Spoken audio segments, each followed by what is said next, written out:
doing it. You supposed to be happy you sitting there with Kid L. Why you mad? Rocking and rolling, the first Christian rapper to be sitting on the couch. I'll say it for you, man. Appreciate that. Yeah, that's love. Introduce yourself to everybody real quick, bro. Man, what's the deal? It's your boy DKG, Kai, Christian rapper out of Detroit. Yeah, man. Very interesting. I've never heard of this before. What is Christian rap? Yeah, so Christian rap, it actually started like back in the day, like back when like Pac and them was popping. Oh. It was artists that was taking like Pac and them sound, and they was people like myself that's Christian, but they love rap music and they love rapping, but they know, like, you know, obviously with our faith, there's certain stuff you gotta stay away from promoting and preaching. So yeah, they took a sound that was popular at the time and made it their own. So that's really what I'm doing right now with being from where I'm from. That's, you know, growing up listening to Team Eastside and Doughboys, and, you know, you obviously got your new people like Skillers and all of them. That's just in me. So when I'm in the studio, it just come out. Very cool. And so you're from Detroit. Yeah.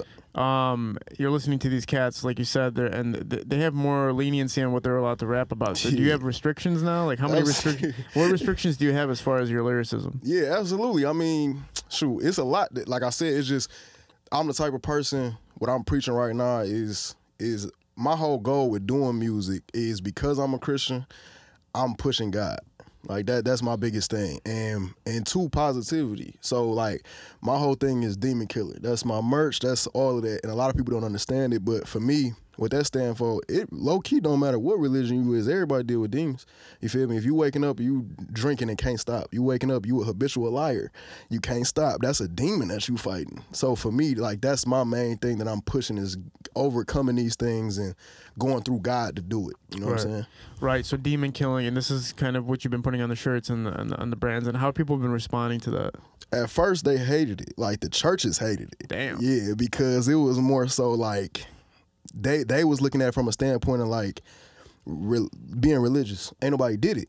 So the church is afraid of change. Even in the Bible, we see how, you know, the Pharisees, which was like the religious leaders at the time, they didn't even like Jesus, because Jesus came and the way he preached was different than everybody was used to. So they hated it at first, but now everybody hopping on. Like, once the train start moving, now everybody want to get on. Well, remember one point at the rap industry, there was a lot of people that were promoting the devil. They still do it to this day, but there was a point where it was very prominent, and people were kind of worried because it would be successful rappers doing it. Yeah. Rappers that never talked about it before, and now all of a sudden they're talking about demons, right? Yeah. So that's another reason too why we pushing what we pushing, is because, again, no matter what religion you are, I feel like a lot of us can agree, like, that whole demonic stuff, we ain't really messing with all that. So, like I said, with me, that's the same thing that I'm doing. I'm not calling nobody out by name and doing all that extra. I ain't got to be extra with it. Yeah. But at the end of the day, you hearing my stuff, you going to get the message. Who was the most recent person that was shocking everybody with that shit? I can't remember who. It was a pretty damn mainstream rapper that was like really pushing it on everybody. It was Doja Cat that came, like, that went crazy with it recently. Doja Cat's doing that? Yeah. I don't know if you've seen the video. What was it called? Was it called Demons? It was something called, I think it was literally called Demon. Like, I had a friend that was signed to a very, very, very prominent producer, like big time producer, and his career was falling off, and he was acquainted with us, and he said, bro, you know, I'm gonna start just promoting the devil. It's the only way. And he literally, like, we just started watching his Instagram stories. He would go on an elevator and press 666 and all that shit. And we're like, bro, do you really believe this? He's like, no, but it's the only way, bro. Yeah. That's how a lot of people in the industry is, though. Like, that's what it is now. The more and more I'm talking to labels and even different people that's in the industry, you could tell a lot of people just doing what's popular just to see if they can get to the top. Was XXXTentacion considered like a little bit demonic side? Absolutely. His music was fire though, bro. I ain't gonna lie, that was back when I was in college, so we was listening to it for sure. But we was definitely listening to it. But no, like, even when I was in the street doing what I was doing, when I wasn't preaching and doing what I'm doing now, I still always had that in the back of my mind. Like, all right, bro, like, I can listen to whatever, but I ain't playing with nothing demonic and spooky and all that. Like, well, let's rewind into your past real quick, man. So you're from Detroit. Talk about growing up in Detroit a little bit. Yeah, so I was born and raised on the west side in 6 Mile. So after that, my parents, I ended up getting real, like, I was a real basketball player. Like, I was nice. Like, my highlights and stuff still on YouTube. Cool. So they ended up moving me out to a suburb so I could have better opportunities and stuff like that. But like I said, my whole family and all that, they still out there, friends and all that. But it was good too, having both of them experiences. So I know how I could be in a room with a bunch of people from any hood in Detroit, and then I could also be in a room with an executive and know how to, you know what I'm saying, handle myself. So that was cool, but I grew up hooping, like I said, so I was like really taking it serious, like was trying to go to the league, all that, had college offers, went to school, went to college, went to 2 different colleges. And then once I dropped out of college my sophomore year, kicked out, dropped out, kind of a little bit, whatever. And then once I came back home, I ended up going to Indiana for work because that's where half my family from, my dad's side.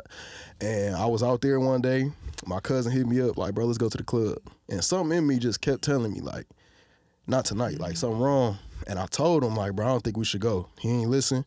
I get a call that night at like 4 in the morning from my mama telling me he got gunned down. Oh my like God. they set him up and they knew where he was going to be. So when we seen the pictures and everything, how they did it, all the shots was on the passenger side. So I would have been with him. Then after that, ended up doing some OBS, ended up getting arrested. And then after that, that was like, all right, this is my time to like really wake up. Because I grew up in church. So I already knew what was the right way to go and all that. So after that, it was like, yeah, bro, let me like actually focus on really what I'm supposed to be doing. Like this ain't right. Like I didn't escape death and jail in the last week. Like this, my 3rd time, I don't think I'm gonna make it. Like divine intervention. Absolutely. Absolutely. I don't think nothing happened by mistake. Like, we got to say God is the master orchestrator. He put stuff together the way that it should be. You know what I'm saying? So when you decided that, you know, you're going to take that road, what was the first thing you did as an independent person? Did you go get a job or something? Did you go back to school? Like, what did you decide to do? Yeah. So you talking about when I got kicked out of college? Yeah. Oh, well, after you avoided losing yeah. your life and going to prison. So I had a job. It wasn't gonna be prison. It's gonna be jail. I don't like capping. Yeah, I don't like capping. We gonna keep it. But yeah, I ain't. Yeah, but yeah, no, that was the first. So I already had a job. I was actually working to take over my family company, but I just didn't like what the company was. It wasn't for me. So it ended up, again, divine intervention. Once I got my life together, the church that I was going to at the time, they approached me about a youth pastor position, which was right up my alley because now I'm getting literally paid full time to just be up at the church and help the kids out. You feel me? And the youth that was my age and younger. So for me, it's like, all right, I'm walking in purpose and I'm getting paid like real good to do it. That's why I tell people, now my music is making me a lot of money. But before rap, I had money, I had a Benz, all that. Like I was really, you know what I'm saying, doing my thing and being able to take care of myself for real. Very, very cool, man. Yeah. Talk about the beginning of your music career. What was the first signs that you realized like music is for you and the response from people? Man, so my first song, actually, I started rapping by mistake. I never wanted to be a rapper. Like, my first song, my homeboy just called me to the studio. He like, bro, it was random too. Like my mama had called me again, divine intervention. My mama called me, and I had just moved out, and I'm telling her like, bro, it's a lot in my head right now. I don't know what I should do, like, cause I'm a creative, so it's always stuff going on. And she like, you need to start writing. I'm like, bro, I ain't about to be taking a journal or a diary, like, you know what I'm saying? That just ain't me. But my homeboy called me the next day, like, bro, I think you should come to the studio. Like, you already got the look, you got jewelry, you got a nice car. I think you should just try it, bro. So I went, got some stuff off my chest. And the way it was, I was rapping on a Detroit beat, but it was Christian. And I'm talking about killing demons and doing X, Y, and Z. So I'm showing it to people just as like a joke. They like, bro, you low-key could do something with this. Like, especially in the city, ain't nobody did it. So you might as well just go ahead and, you know what I'm saying, keep going. And that's what we did. We kept going. It's been like a year and a half, about 2 years now. And we already made some like major milestones, like charting on Billboard, charting on iTunes multiple times. Shoot, having the relationship with like the GTs, the Babyface Rays, and like stuff like that. Just being able to be accepted in the city and in the music industry in general, like getting hit up by labels, whatever. It showed that like we ain't just playing with this. Like this is actually a real thing. Talk about the experience of the Babyface Ray, bro. That was real. Shout out to Face. And again, I ain't one of these people that's about to just get on your show capping, bro. Like, you like I'm not. Like my manager right here. Nobody caps on my show. No. Here and there. But again, not even just on your show, just in general. I hate that, bro. I ain't gonna lie. Like, so we was doing On the Radar. On the Radar hit up my manager. Shout out Mix Factory 1. My studio that my headquarters studio. They hit up Mix. They seen a video of me. They sent the video of me. Then clicked and went and figured out what studio I went to. So they like, yo, we come to Detroit. We want to come to the Mix Factory. So Face just walked. I just so happened to be there. Face walks in to talk to the on the radar people about something. My manager is real tapped in with some of everybody. She actually managed Cash Dog. So, no way. Yeah. Okay, so, okay. Yeah, all that. So, yeah, used to, you know what I'm saying? So, she see face, she definitely, hey, what's going on? I ain't seen you in a minute. So, she like, yeah, this my artist. So, me being a person, I ain't about to come to you, oh, let's do a song, ooh. But we just went in one of the rooms and was just talking about life. Like, we just talking about, he heard my music and for real told me, like, bro, you like that. Like, and I like what you doing. Because he come from the church. A lot of rappers do. So, he like, bro, this is actually, like, sweet. Like, I like how you coming. And we just get to talking and chopping about life. And yeah, really talk about some real stuff. Then GT ended up coming that same day. He walked in the studio, and at the time, I don't know if you've seen it, but he posted like a snippet of some gospel music he working on. He came in the studio playing it. Then all of a sudden, next thing I know, it's like I blink. We got the pictures from it too. It's crazy. Like next thing I know, it's like the studio dang near packed, and we just talking about God. And these a bunch of street rappers. I'm talking about people in there with lean in their cup and whatever else. But we talking about God. Like it's just straight positivity. And after that, we got talking about music. That's all I'm gonna say about that. But very cool, man. Very cool. And so you're building connection with people that obviously, like, again, they have more leniency in what they can talk about, whatever and whatnot. Yeah. And you've made it where it's a linear path. You know what subjects you're gonna tap in on, and they appreciated that, right? Yeah. So it's very cool to hear that your voice is already being heard to that degree. Now, talk about, like, I mean, I know you don't want to talk about the first or anything like that, but I've never had we can go there. Yeah. Would you consider yourself the first Christian drill rapper? Absolutely. Yeah. I'm gonna be honest with you, bro. Like, in all humbleness, all jokes aside, like, out of Detroit, it has been some Christian rappers in Detroit. But for whatever reason, I think because too, it wasn't the internet age.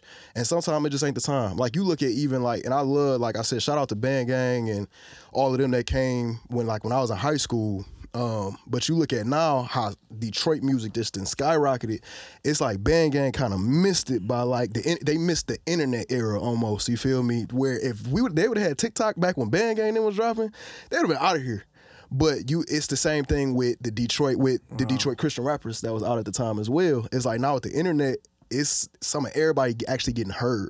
So there's a lot of people that was doing it. But as far as Christian drill, the genre where you talking about killing demons and you rapping on Detroit beats and drill beats and all that, absolutely the first. Absolutely. Whereas now it's a whole genre. So it's a lot of other people now that's doing it as well too.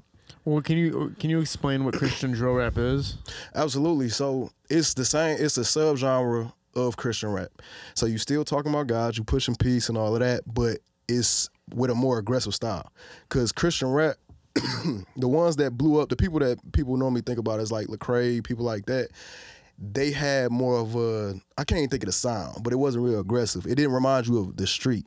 So Christian drill has a street sound with the same message of you still pushing God, pushing the Bible, and you also, myself at least, and my guys that I'm with, talking about killing demons in a certain way that I don't care who you are. I don't care what background you come from. If you from the suburbs, if you from the hood, if you in prison, no matter where you at, you going to understand it and it's going to hit you.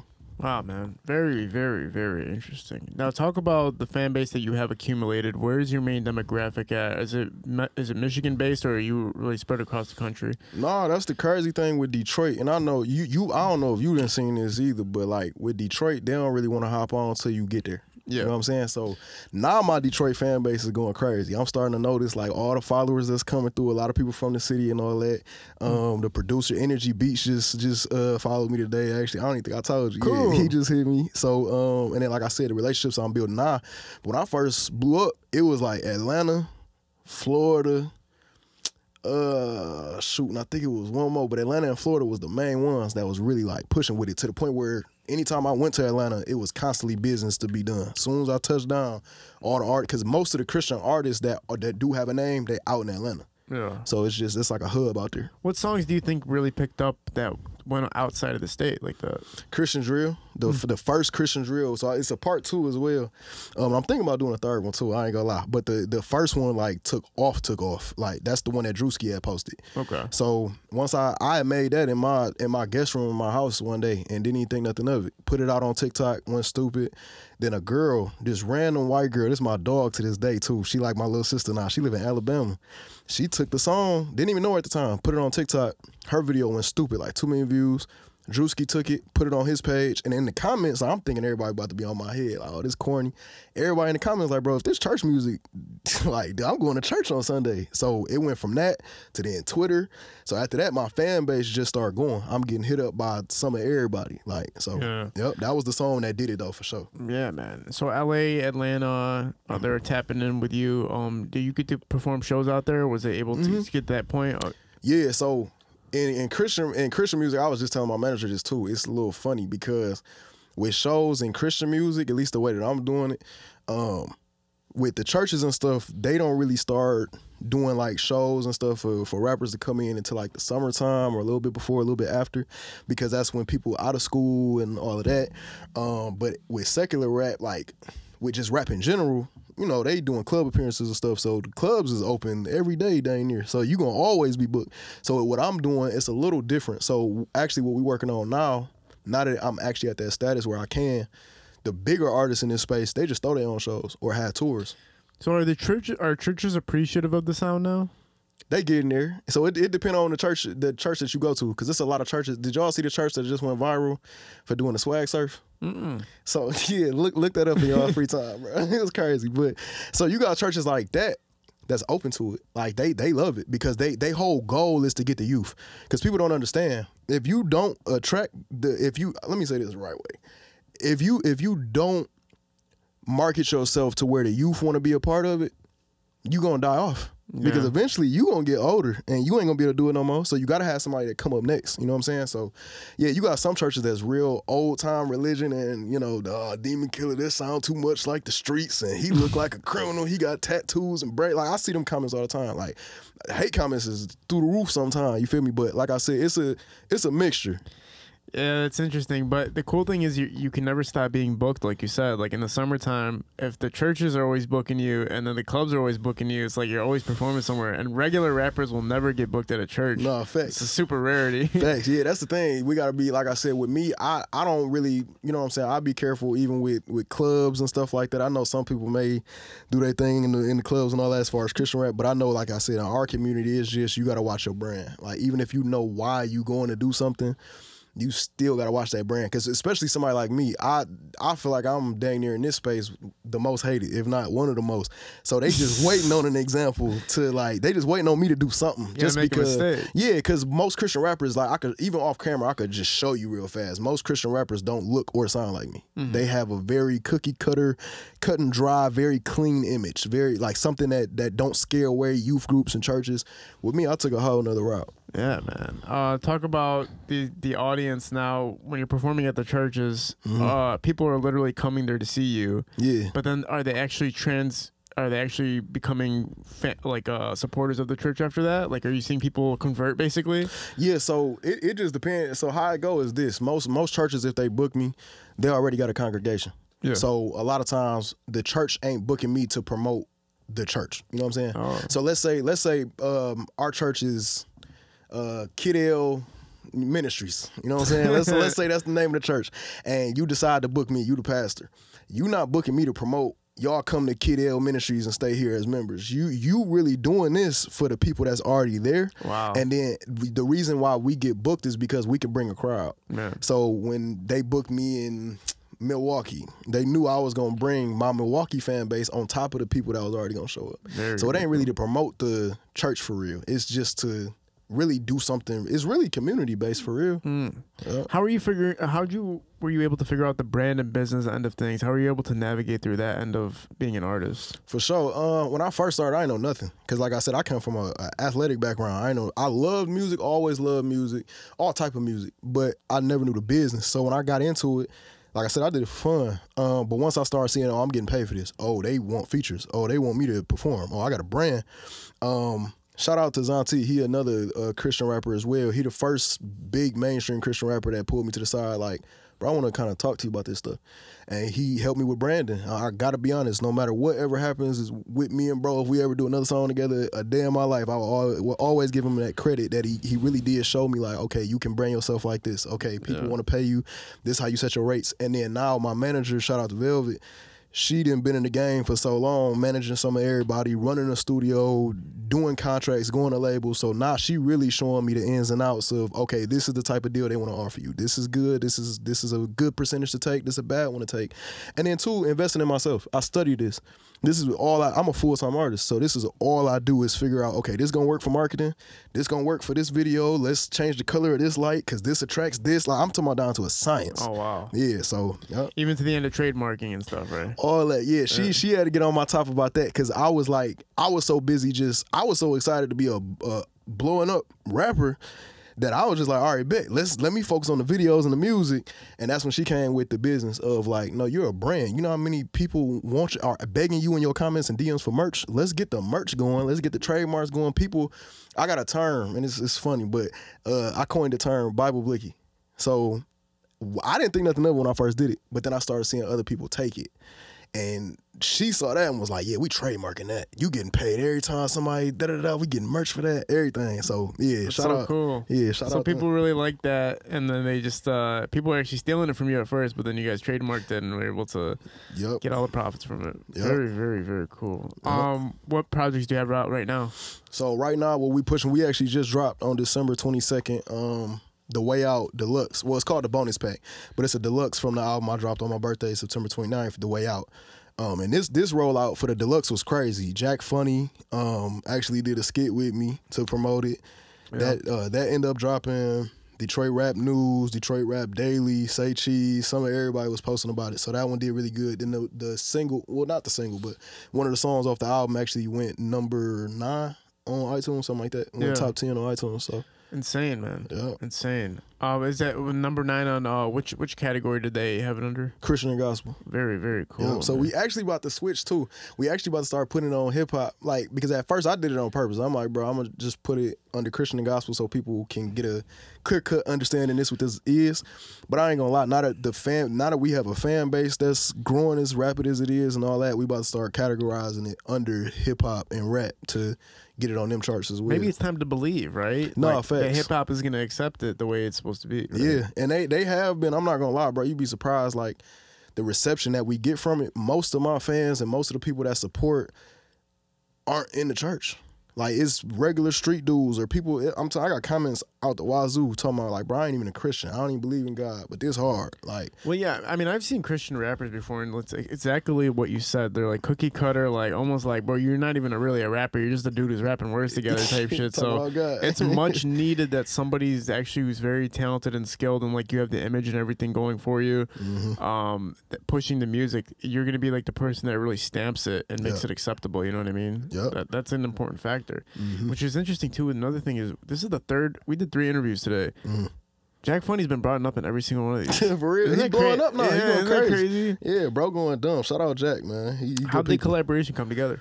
Man, my manager just hit him. Like a lot of time, because I didn't know a lot of people that know who I am. I didn't know that they did. Like Crispy Life Kid, BFB Pac-Man, people like that. I didn't even know they knew who I was. So we just took the risk. Like, bro, let's just reach out to Jack. Like, we getting, you know what I'm saying? He from the city. We getting this thing going. He actually didn't know who I was, but then he heard the music and was like, yeah, no, this is hard. Like, I gotta do something with bro. Same thing with E-Boy Crazy. Yep. So yeah, they just hear the music. Like I said, at first, every time somebody hear Christian rapper, they like, man, I don't know if I wanna.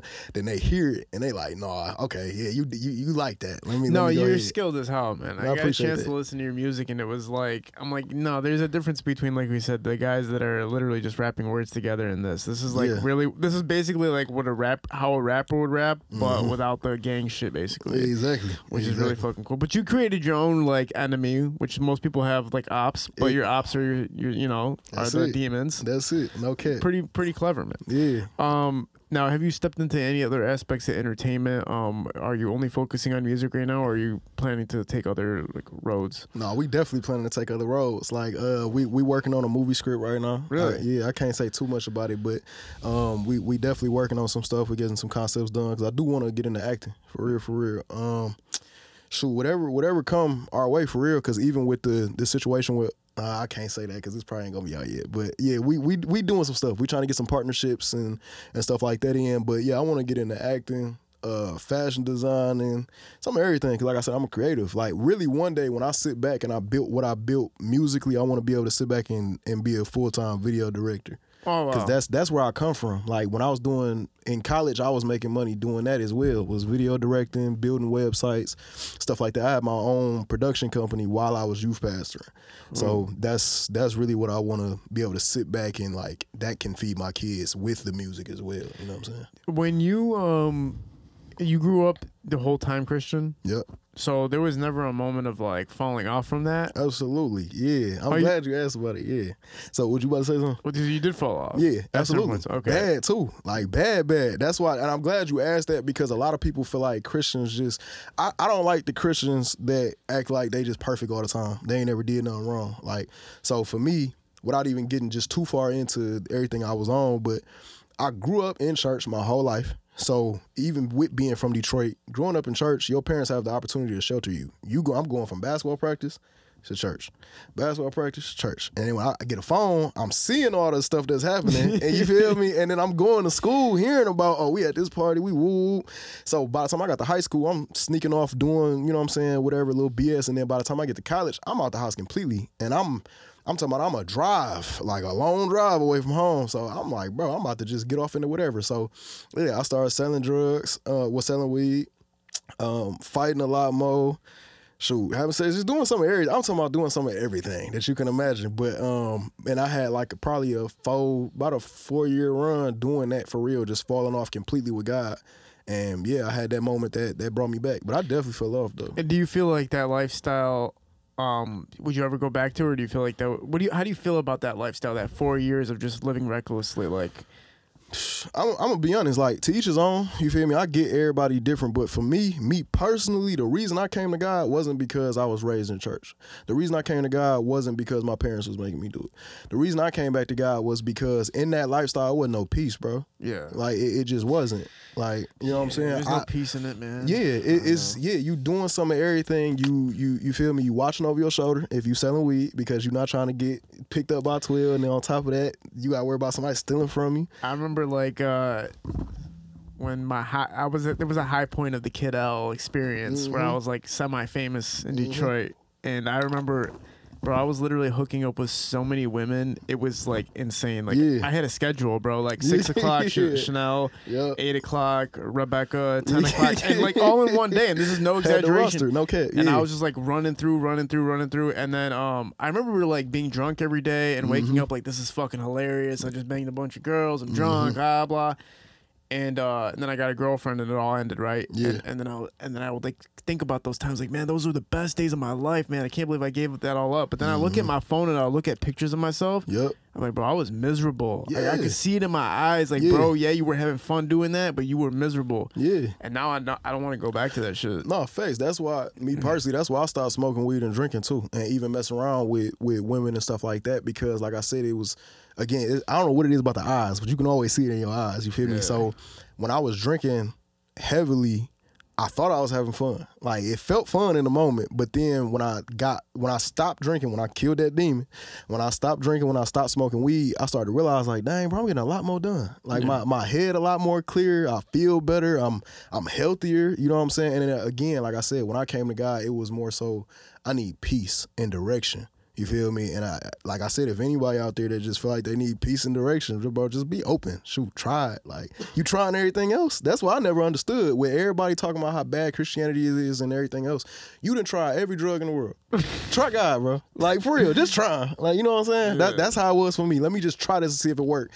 And literally, I remember my first month of just being a devout Christian for real, like really living by that book, but still being myself, but being a devout Christian. I never forget that first month was like, yeah, bro, I can't go back. Even if I slip up, I know His grace is still good enough for me to come back.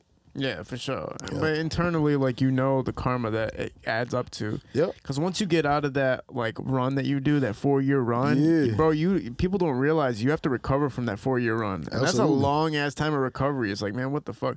It's almost like my uncle was telling me he was a chain smoker for years. And then he stopped smoking for, like, 3 weeks. And then when he picked up a cigarette and he smoked it again, he's like, I didn't realize how much damage I was doing until I took a break. He's like, then I started waking up in the morning feeling all these pains, but because you're a chain chain smoker, you're constantly hiding it in your system. Yeah. So he took a break from it, and then we went back. You realize how miserable it was. So now even me knowing, like, if I did go back to that life, I'd know I'd be miserable if I went back to the life. Like, fuck that shit, bro. Yep, absolutely. Talk about who's making your beats for you, man, because, you know, at the end of the day, you know, it does sound Detroitish to some degree, man, but it's also mixes in with what you're doing. For sure. Man, I'm going to be honest. If I showed you what this dude looked like, you'd be surprised. Like, so at first, I ain't going to lie. I was stealing YouTube beats at first. Like, I was real life taking YouTube beats. But once I started working at Mix Factory, it was this random white kid, man, 17 years old. He walked in while I was shooting a video. Wasn't even supposed to be in there. He just so happened to walk in. He like, bro, I'm looking for such and such. Y'all seen him? Me and all my guys looking like, bro, who is Goofy? So you feel me? Like, literally, this is how we looking at, bro. Like, we, you know what I'm saying? So, but he ended up staying, and I was like, you know what? I got a role for you to play in this video. So I had him play like a reporter. And he was just mad cool. So we ended up talking. I thought he was just an intern. He was an intern at the time, but I thought that's all he did. But he like, bro, can I show you some beats? So I'm like, bro, I'm not trying to hear it. And he just ended up playing one anyway. And I'm like, dang, okay, he nice.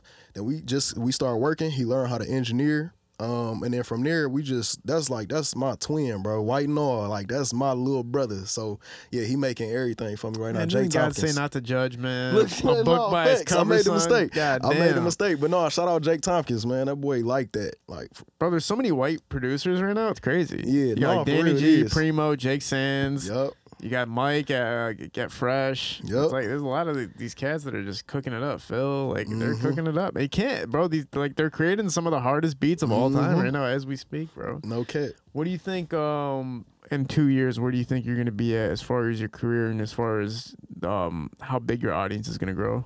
Right now, shoot, with this last 2023, the run we had, if I'm comparing it to that, definitely most likely signed by then, because right now we already talking to some people and having some conversations and headed there. Definitely signed. I want to really start like not a label, but a collective of people that I can help. You know what I'm saying? Because that's my heart. I want to be able to, because bro, I'm going to be honest with y'all. Y'all just don't know about them. It's a lot of people out here that want to do what I'm doing, but just don't know how. They don't have a team. I talked to somebody today that's a secular R&B, like a regular R&B singer, not a Christian or nothing. I went to school with him. He called me. He just trying to figure out the sauce. How did you do what you did? Like, people that went to school with me can't believe it. So they just like, bro, how did you do what you did? And it's so many people out there that's like me that grew up and didn't think being a Christian was cool because we never saw anybody that looked like us doing it.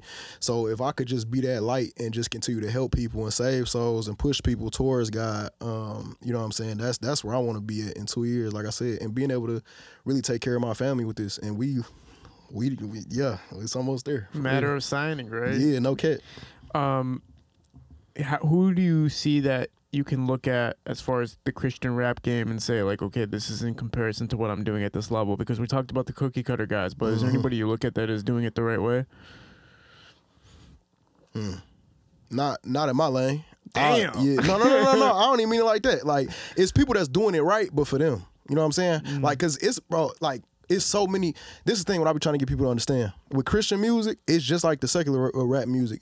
It's a lot of people who grew up in church. Not like me, though. My parents was really from the street, so they raised me to know the street stuff and the Christian stuff. But it's a lot of people that grew up, their parents won't even let them listen to rap music. All they can listen to is Christian rap.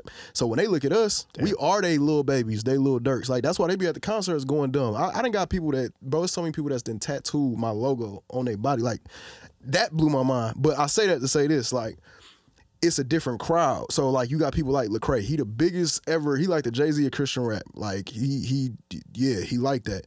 But his crowd is a different crowd. So he doing it the right way. Hovey, 1K Few, people like that, they doing it the right way. But it's for their crowd. In my lane, I see a lot of people trying. But right now, it look like I'm the one that's doing it the right way. For real. Because it's hard, bro. It's a hard thing to do, to take Christian music and make it look cool.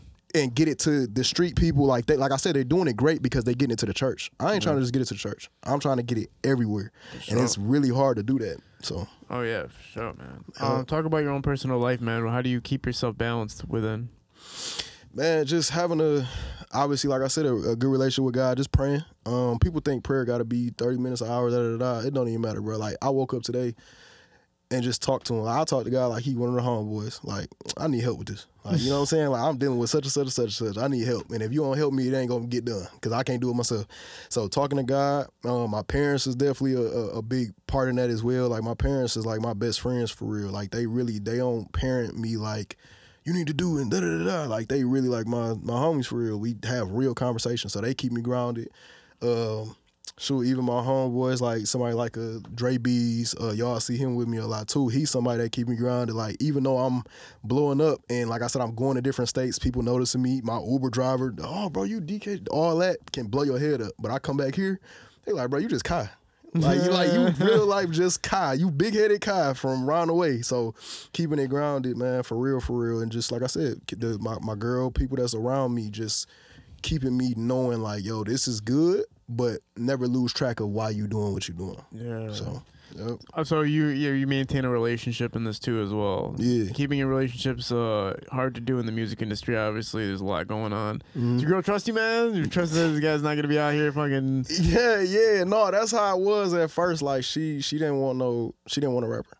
Like, even if it was a Christian rapper, she ain't want no rapper. Like, a lot of people, like I said, because you do have that negative connotation, whether you a Christian rapper or a regular rapper, like, you're a rapper. You people know you, your DMs gonna be popping or whatever, but no, that's why it's good, too, for the Christians, for people that is trying to follow God. That's why it is good to have a God first type of relationship, because even if I don't know if I can trust you, if I see that you following God the right way, and I see that you respecting the boundaries and all that, then I can trust you. But I done seen situations, I done been in situations where you ain't even really following God for real. I know you ain't about to, you feel me? I can't even trust your relationship with God. I know I can't trust our relationship. So no, that's really what it is, man. It's all fun though. It's a good time. Well, sometimes, yeah, like even if some people go to church just for like that contempt right there, just that peace right there when they're there, but then when they leave, it's like that whole tragedy that just reoccurs right after that. Man, it's hard for people to stick to it. Yeah, like for stick sure. to the boundaries or stick to like some type of way of living, right? You know what I mean? For sure. But that's why you got to find your way to do it though, because everybody try to say like, this is the one way that you have to do it. That's so cat, bro. Like my relationship with God looks so much different than Velvet's, and Velvet's relationship look different than my parents. Like, bro, you got to find what worked for you. The Bible even talk about living by your own conviction. Like, I'm gonna keep it a buck with you. Some people feel like drinking is a sin.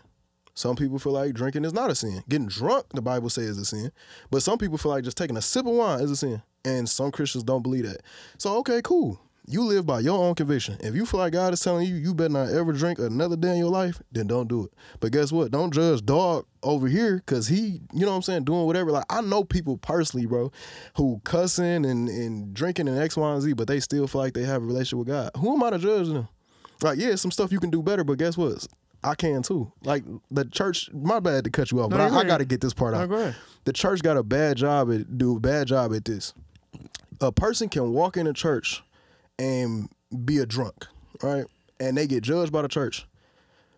But there's people in there that's having sex out of what they having sex with the members and doing all time. Like, bro, you just as bad as dog. You just doing something different. Maybe you don't deal with what he dealing with, but we all dirty in God's eyes. Like, we all doing something wrong. You feel me?